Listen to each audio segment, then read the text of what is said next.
roti dekat sini lembut walaupun 3 hari. Betul tak? Macam mana dia lembut? Ni, ini bukti dia. Lembut walaupun 3 hari. Sebab apa? Sebab dia dah kembung macam ini. So, dia tu.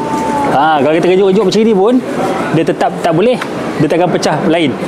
Ini, dia punya lembut. So, siapa yang pernah datang, pernah makan, dia tahu kita punya roti lembut yang macam mana. Kita tak buat ready made, lepas tu dah siap, kita bagi. Tak, no. Kita tak buat macam itu. Capati ada banyak. Kita ada beberapa pilihan kuah. Kuah daging, kuah ayam, kuah sardin dengan kuah kari kambing serta kita punya killer rusuk kambing. Okay, ini adalah rusuk kambing. Ini kita punya special dish lah. Ini rusuk kambing. Alright. So dia punya harga mengikut saiz rusuk sebenarnya. Roti kita akan bagi 2 keping untuk satu set. Kalau kata nak minta add on, boleh minta add on, tak ada masalah. So harga bermula daripada 28 hingga ke 34, bergantung kepada saiz dia lah. Dan untuk harga ni kita akan charge pada 32 sahaja. Dengan roti 2 keping. Kuah apa yang ada? Kat sini kita ada kari sardin ni. Kari sardin ada di sini.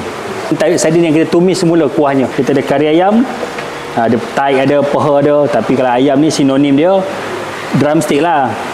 Macam ni. Kari ayam, daging cincang. Ni kita campur dengan mix veggie. Dagingnya lembut, kari kambing. Dia satu portion macam ini untuk kari kambing. Dengan roti 2 keping, RM15 sahaja. Lamb shank.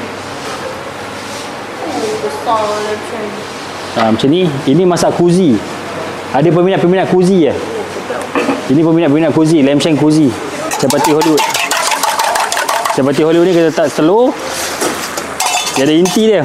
Telur, lepas tu cheese mozzarella. Oh, bukan chapati kosong lah ni. Bukan. Ada inti dia ni. Wah. Bau dia bang. Dah naik. Apa yang kita letak adalah daging. Daging yang kita dah buat perapan kita kat sini. Kita punya sayur kat sini. Kobis dengan carrot. Kita letak mayonis.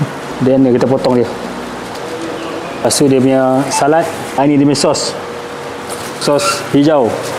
Mayonis. Macam ni dia punya harga RM14.